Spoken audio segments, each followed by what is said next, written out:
Okay, so you are going to get, first let's look at the precipitation. Here are the precipitation files in CSV format that I gave to my dad and ran through the program he made. The ones that say INT before are going to be, that represents intensity. So when you open up this file, so this is for the Fox River at Waukesha. So what his program did was identified the intensity of storms in like number of inches divided by number of days. So the first step here would be to sort this by intensity from largest to smallest. And then I've been like highlighting a chunk of them because all of them might not be good once you go in and look at the data, you know. Okay, so then you open up the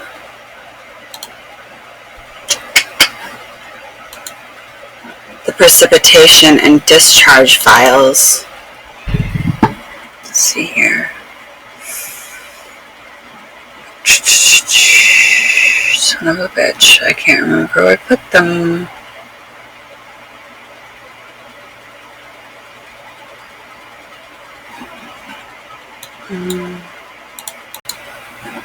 Okay, so then you're going to open up the precipitation, the raw precipitation and discharge files. So right now I'm doing the Fox. I'm going to open up Fox precip and son of a bitch, why is this happening to me right now?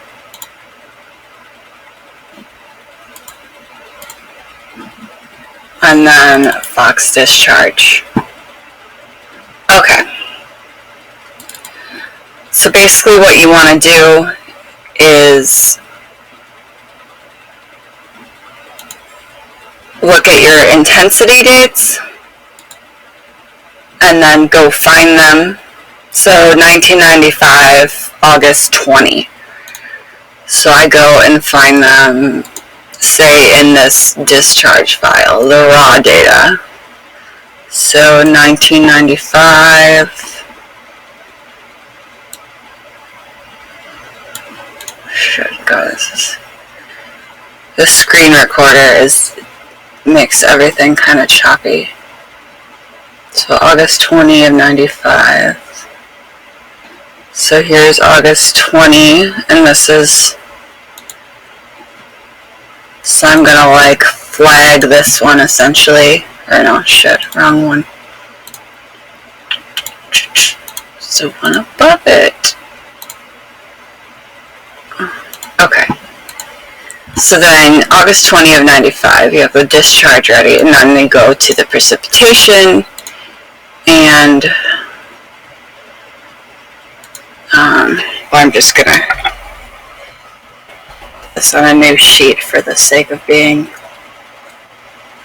cancel cleanly. Delete, yes. And I'm gonna do it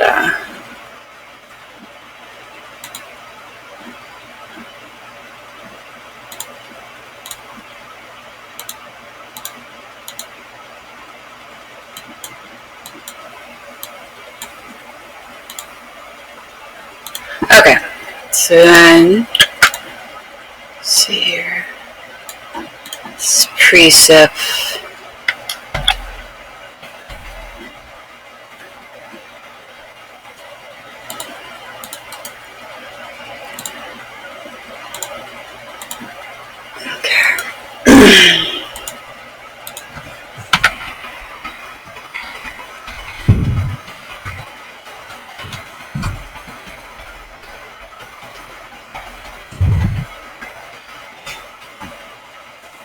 then P in inches is going to be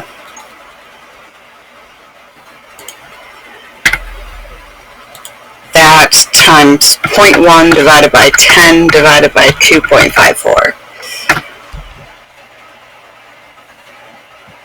Okay, so now we're looking for August 20 of 1995, if I remember correctly.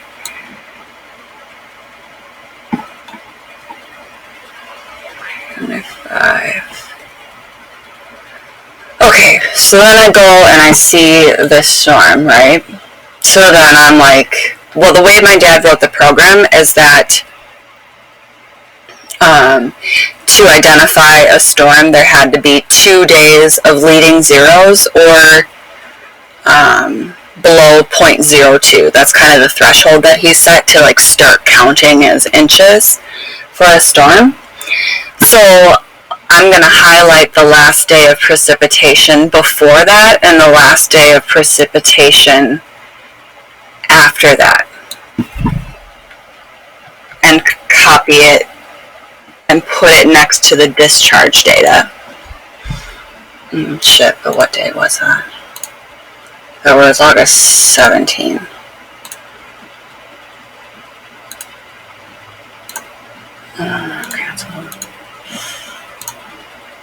And actually, I feel like doing this is easier because you can go like, okay, this is August 17, this is the 29th, and so is this. We're not missing any of these days.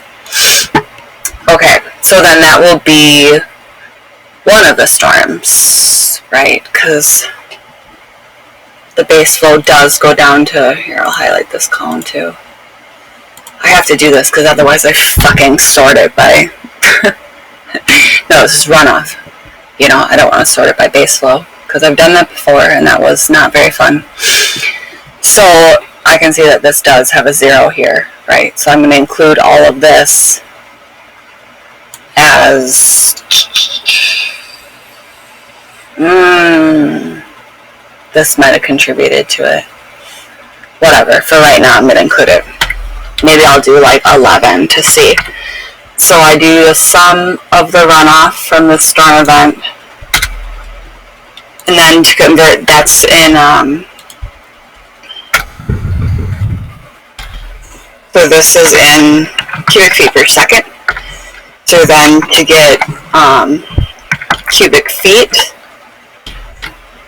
it's the sum of the runoff times 60 times 60 times 24. Okay. So now this is going to be called your observed runoff.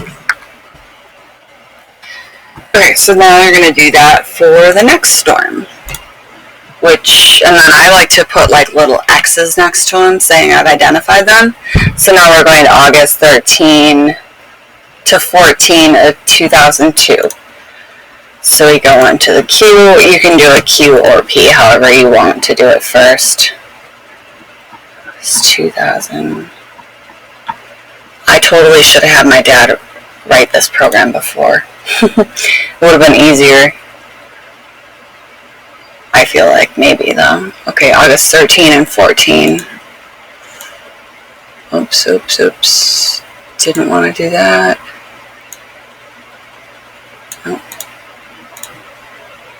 13, 14, and highlight. Okay, so I'm going to go get the precip data.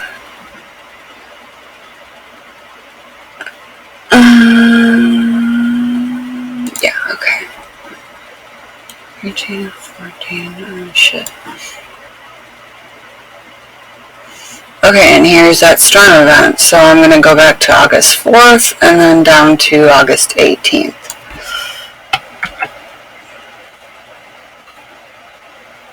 So then the 4th to the 18th, and that matches up, and that is a big storm. So I'm going to assume that definitely all of this is going to be included. So some of these, and I'm just stopping here because that's a significant number. I don't know. You cannot just eyeball it, you know what I mean? Very scientific. Okay, so QCFS and QCF. Okay, so once you do this, I like to copy and paste all of this, each storm, onto a new sheet. Oh, god damn it. A new sheet, and then, well, we'll go back and get that other one I just did too, the 95 one. So, like, you'll keep doing this down and down until, okay. So here,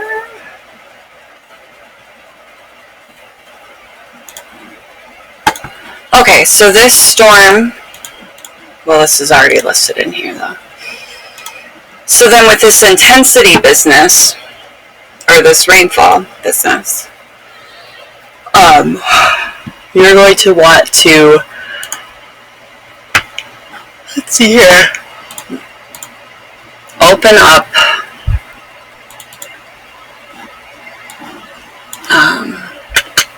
type Excel worksheet. You're going to want to open up the corresponding worksheet that says calcs on it. And these are templates that I'm like setting up. Well, not really, I don't know if template is the right word for it. But okay, anyway, so this is your, shit.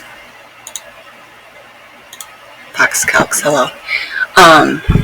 This is your template where this is the fill, cut, and PCSA method. We are going to want to, so this is going to be precipitation, precipitation, storage, catch, and then runoff in inches, and then I'm going to do, oh god, no, fucked it up. Insert,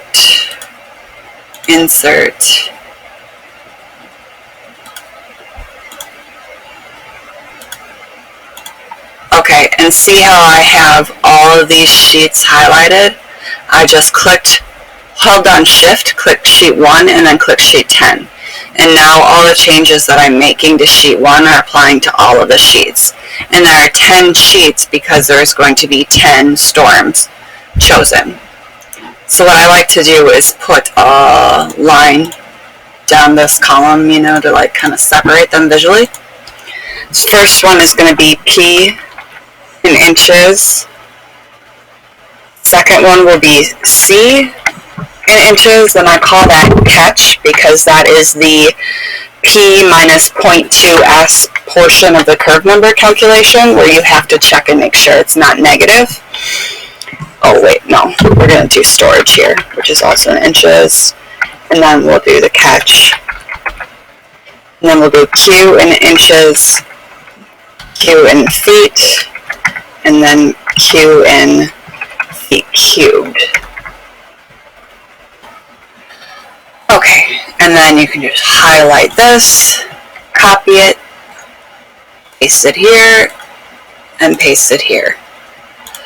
Okay, so now you have that done. Alright, so let's start with, we'll just do one at a time. Okay, so then you have to enter in your precipitation values. So the first storm, I'm thinking honestly that this one, was it this one? No, it was this one that I was a little foggy about. Okay, so that's the runoff column.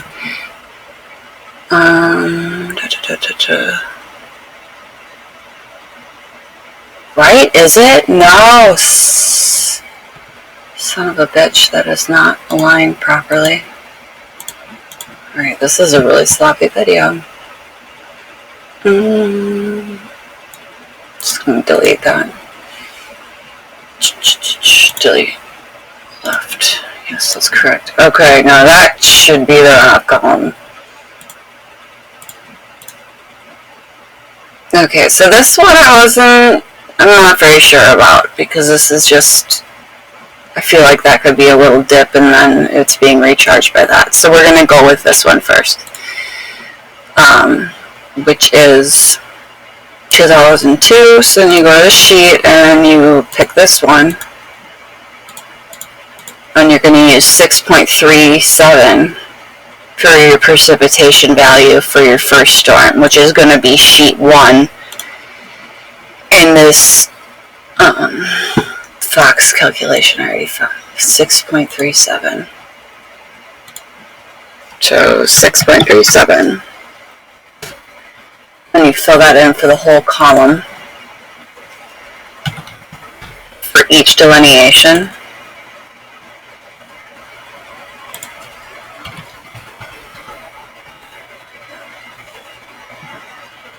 Okay, so then you can go in and I'll just do another one, huh? Select the next one. 2001, 6/12/2001.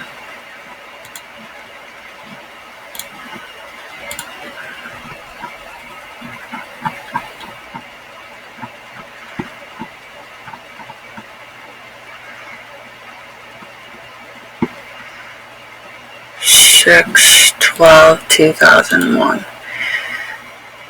Okay. Highlight and then go to the precipitation.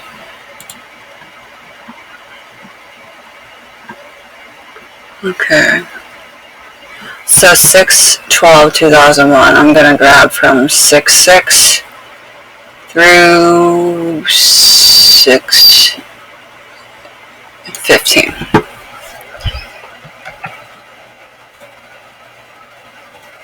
6/6. Here we go. 6/6 through 15. Okay, so you're good.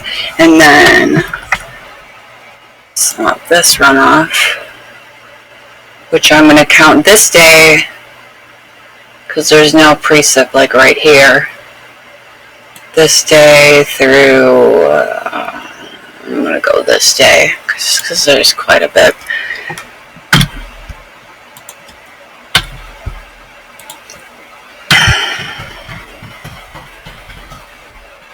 Okay. So those, and then you're going to copy and paste this to your new sheet. Because now you can have, okay, so this one,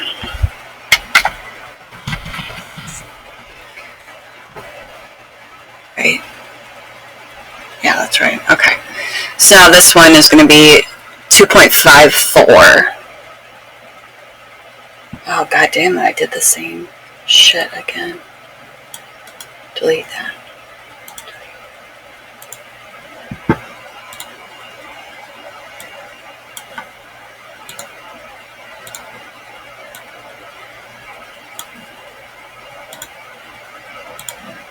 Okay. So now you have your, that is correct, right? No, yeah, that would be correct. So now you have your observed values for 2 of them. And you're going to use 2.54 for the precipitation value. So then you're going to go to the calculation workbook and you're going to click on sheet 2. God damn it. 2.54.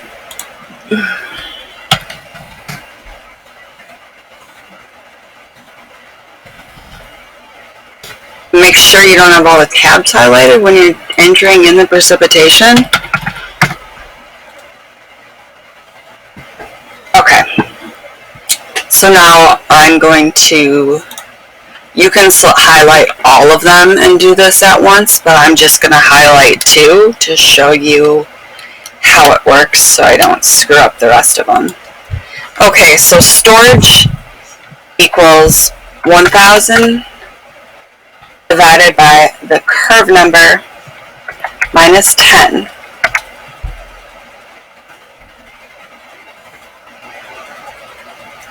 And in the numerator of the curve number equation is P minus 0.2 times storage.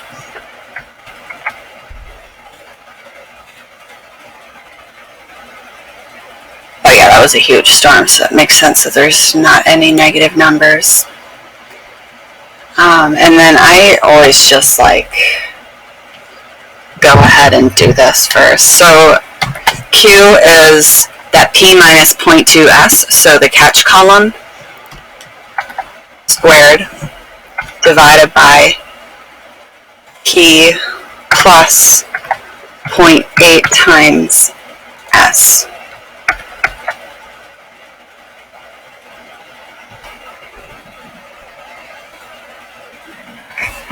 So now populate that one, and then to get it in cubic feet, you're just going to divide, or into feet, regular feet, you're just going to divide by 12.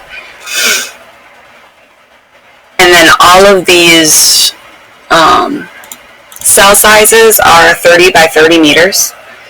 So the cubic feet is going to equal the count times 30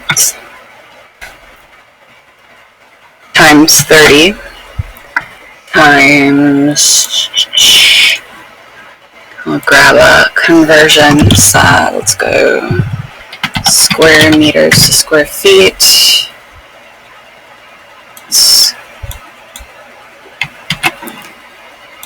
Okay, so this is the conversion factor, 10.7639.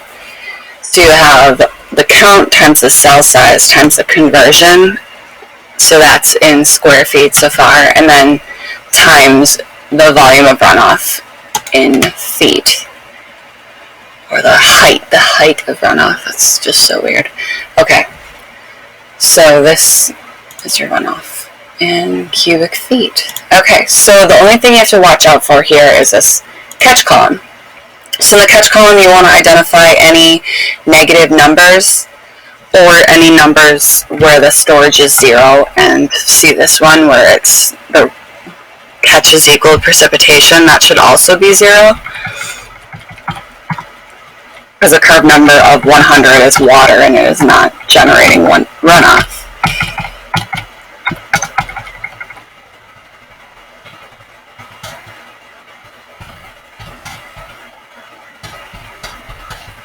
Yeah, and then if you have these at the end with a curve number of 0, which is really strange.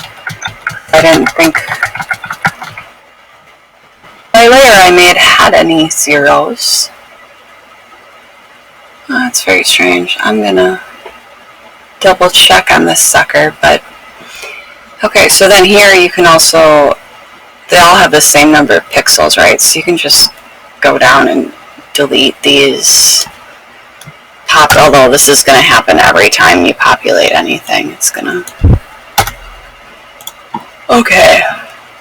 So you do the same thing each time.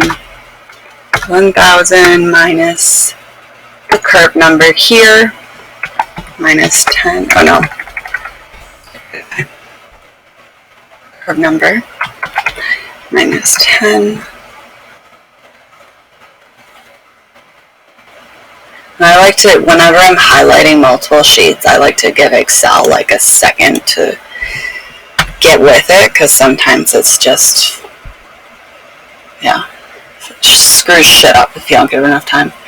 Okay, so then the catch column is P minus 0.2 times storage.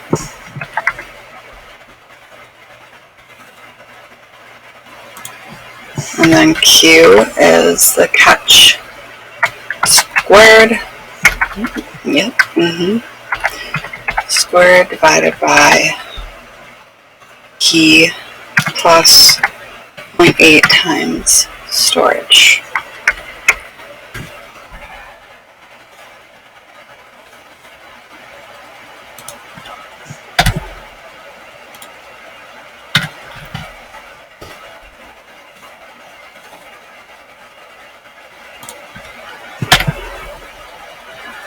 So now you're going to do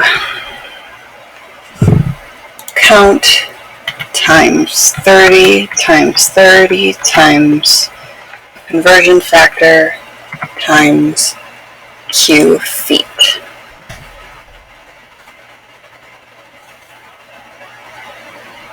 Okay, and then you go back into the catch column again, and you get rid of any negatives, which there's not, because this is an enormous storm.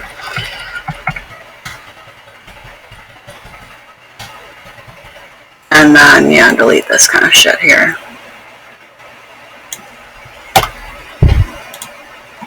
And you just keep doing it for each column.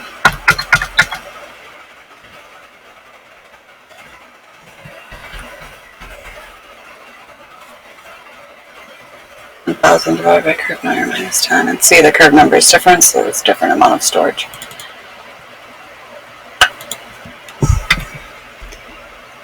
P minus 2 times S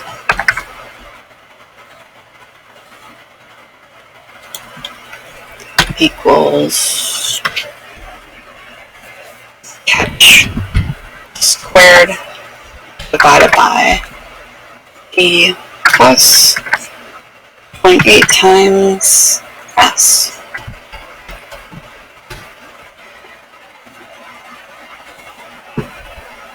Is that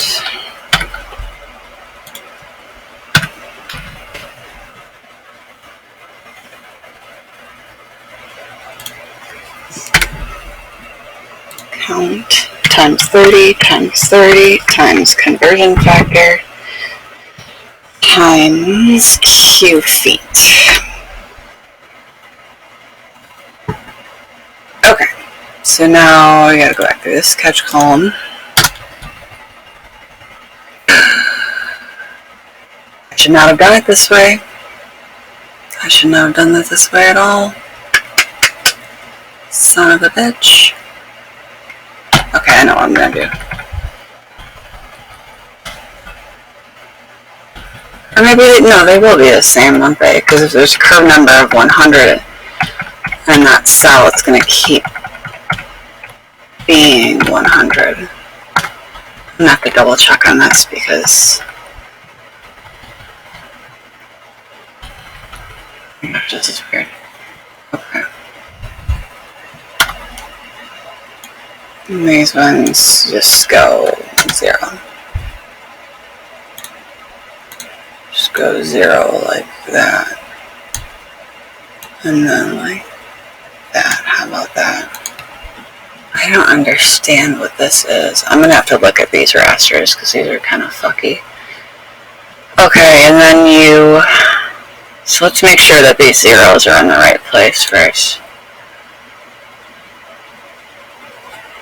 100, 100, 100. So this is working this way, I guess. But you definitely want to, like, deselect. You don't want to use both of them or highlight both of them when you're making, when you're cleaning up that catch column, because they're going to be different values. So sheet 1 might be negative where sheet 2 is not. So that was my bad. Okay, but what you can do is you can, now you can get the sum of the volume of runoff in cubic feet for each delineation. That was the fill. This is the cut.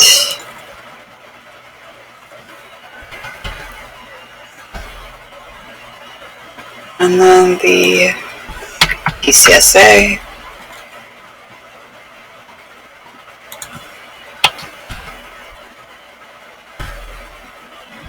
Okay. So this number, and this number. That's fucking weird. So, oh my god, I don't know why that keeps happening.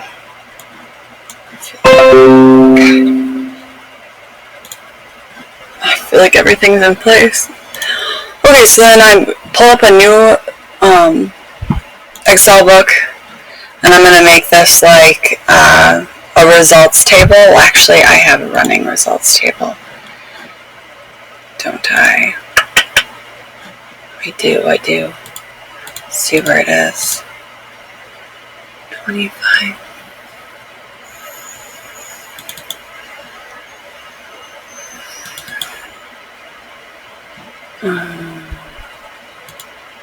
Yep, 25 year results table. Okay. So you can just like create your own results table. This is the one I made for Clinton. So this is going to be for Fox. And then we're going to call storm number 1. This one over here, which is 8/13/2002, and it's 48 hours. So 8/13/2002. What's that shit? 6.37 inches, 48 hours, and then it's 6.37. Oh no. You can just copy the intensity from this actually. So the intensity will be equal to the rainfall if it's a 24-hour storm. So put the intensity there. And Phil, I'm going to give us some boxes. It's easier to see. Okay. So now we're going to do, it's actually, okay. What, please? None. How about none? No border. Okay, so the fill in cubic feet is going to come from this calcs sheet, and you see how sheet 2 has its own totals, so that's going to be that second storm I entered. Okay, so sheet 1 is the big storm. So this is your fill volume, the first one. Just put that here under fill cubic feet. And now cut. And make sure here too that you're not having several sheets highlighted.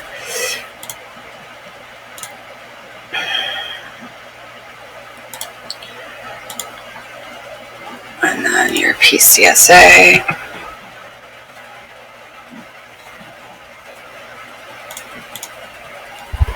And then your observed, you're going to pull from here, which for this storm up here is going to be this value. We're going to put this in the table. And then the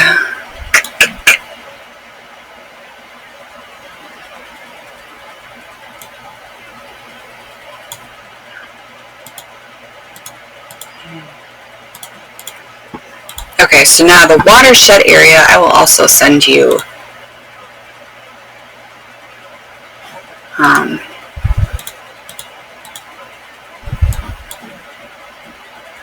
this. So this results table current has all of the watershed areas in here in square miles. So you're just going to have to convert that to square feet. So let's see here. I like to bold them based on which one I'm doing so I can tell where I am. So I'm doing the Fox right now. So the fill size is 122.8. So here I can do watershed area, square mile, 122.8, and then that one equals 122.8 times 5,280 times 5,280. 4,280. I feel like that's how many feet are a mile. Okay, so now you have in square feet. The normalized air equals the modeled volume, so the fill volume, minus the observed volume, divided by the fill watershed area in square feet. So that's a really high error right there for the fill, but that's a huge storm, so that makes sense. Let's do it for the cut. The modeled volume minus the observed divided by area. That's correct, right?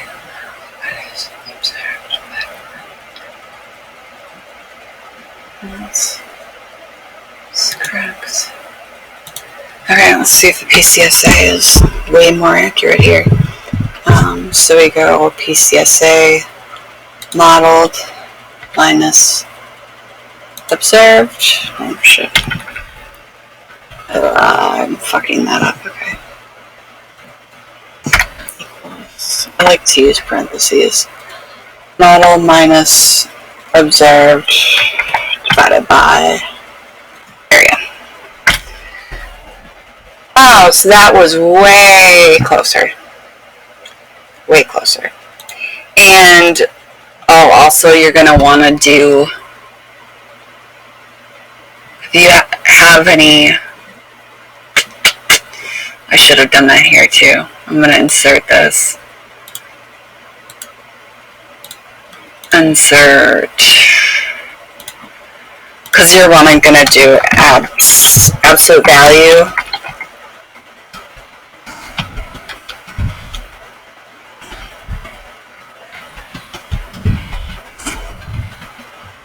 Because it's, like it doesn't matter if the error is above or underestimating, it just matters what the error is. So you just do the abs function of this, right? And then you just bring it down. And obviously these are all positive, so it doesn't matter.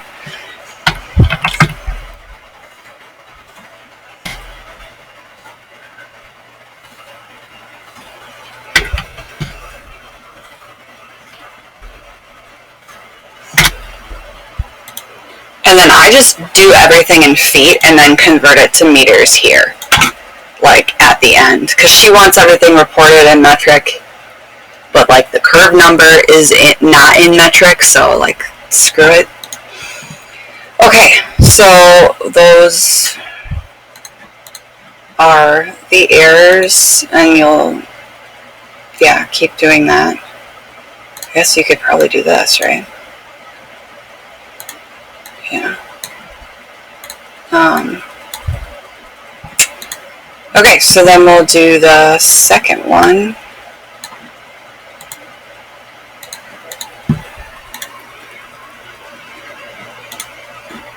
What am I looking for? Fox calcs. Okay, so we go to sheet 2, which is storm number 2, the fill.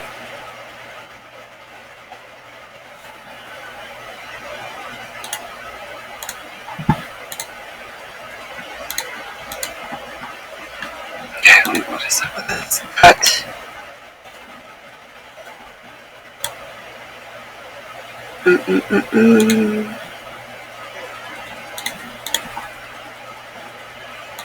And then the PCSA.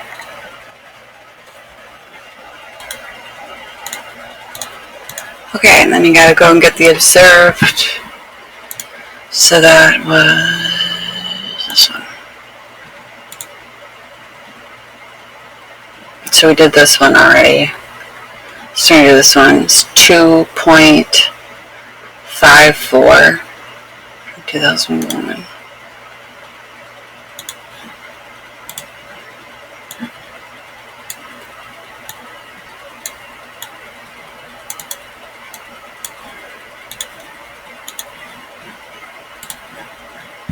Okay, so we'll call this storm number 2, and it is 8/13/2002.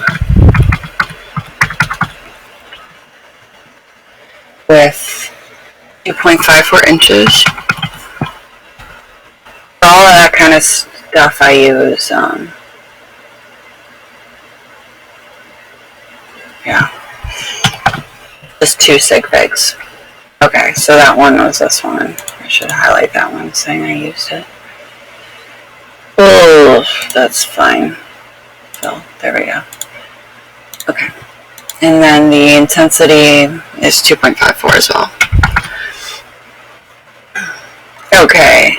And then you go here and you grab your observed discharge value. Put it in there. And then your watershed size from this results table. Oh no, the watershed size is the same. What am I thinking? And then these you can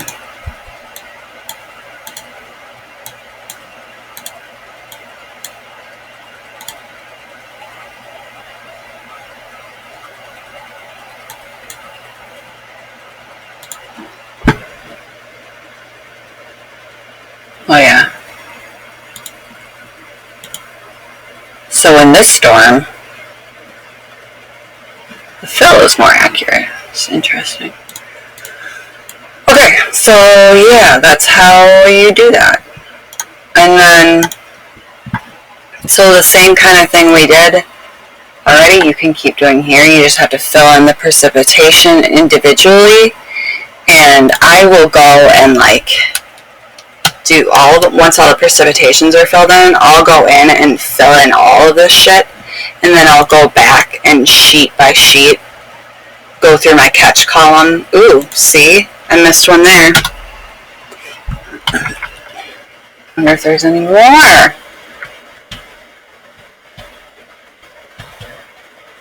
Yeah. But I did miss one. I'm going to have to redo that. Volume now. Catch. Curve number of 77. That's what that was. Okay, yeah, there's no, or you can do them as you populate each of them. I don't know what's more time efficient for you.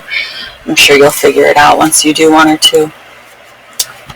Okay, I feel like that kind of covers it. I will try to send all those files clearly marked. And thank you for your help.